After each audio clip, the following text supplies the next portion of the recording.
TVN의 야심작 루카 더 비기닝이 2회까지 방영되었습니다. 2회 역시 숨막히는 액션과 빠른 전개를 보여줬는데요. 사실 재밌는 드라마와 리뷰하기 좋은 드라마는 조금의 차이가 있죠. 아직 초반이어서 그럴까요?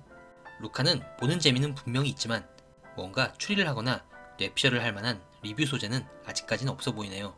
2회의 줄거리도 간단합니다. 이손의 공격에 옥상에서 추락한 지호는 자신의 특수 능력을 선보였지만 큰 부상을 입게 됩니다. 지호는 회사 동료를 죽인 용의자로 경찰의 감시 아래 치료를 받게 되는데요. 이손과 그의 부하들은 의사와 간호사로 분장해서 지호를 빼돌립니다. 그러나 눈치 빠른 구름이 이들을 따라갔고 그 순간 깨어난 지호와 함께 부부의 세계 지선우와 박인규가 생각나는 멋진 엘리베이터 1인칭 액션을 선보입니다. 결국 지호는 도망치는 데 성공했고 그를 쫓아간 구름은 어릴 적 자신의 부모님과 함께 집에 왔던 어린 지호를 기억해내며 부모님의 행방을 묻는데요. 머릿속 지우개가 있는 지호는 그때 일을 전혀 기억하지 못하네요. 지호는 이손 일당의 공격을 피해 다친 구름이를 구하면서 2회가 마무리됩니다. 줄거리는 정말 간단하죠. 그러면 2회까지 보며 몇 가지 궁금했던 사항들을 정리해 보겠습니다. 먼저 지호는 어떻게 피카츄 능력을 갖게 되었을까요? 유중건을 비롯한 루카 프로젝트를 수행하는 과학자들은 여러 생물체에 가장 발달한 유전인자를 추출해 인간의 세포에 집어넣는 실험을 수행했습니다. 그래서 연구소에 침팬지를 비롯한 여러 동물들이 있었죠. 여기서 지호는 전기뱀장어의 세포를 받아서 자란 아이로 보입니다. 그래서 피카츄 같은 전기를 내뿜는 능력을 보일 수 있었죠.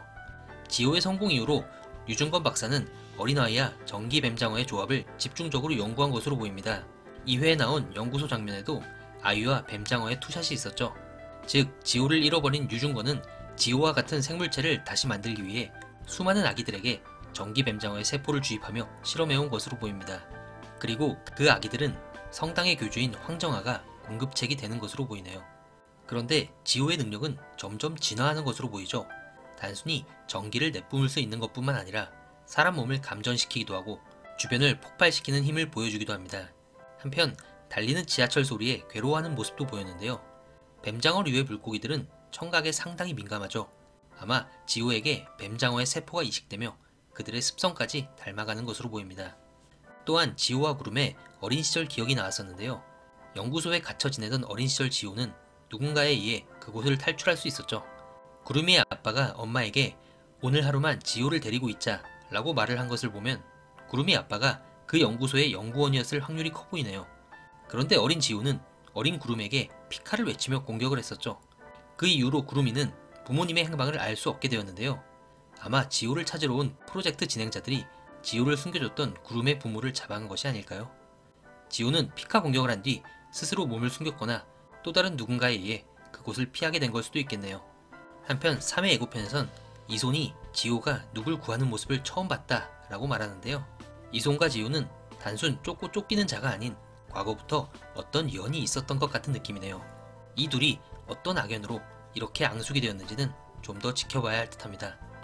1회 시청률 5.4%로 무난한 출발을 보인 드라마 루카 더 비기닝.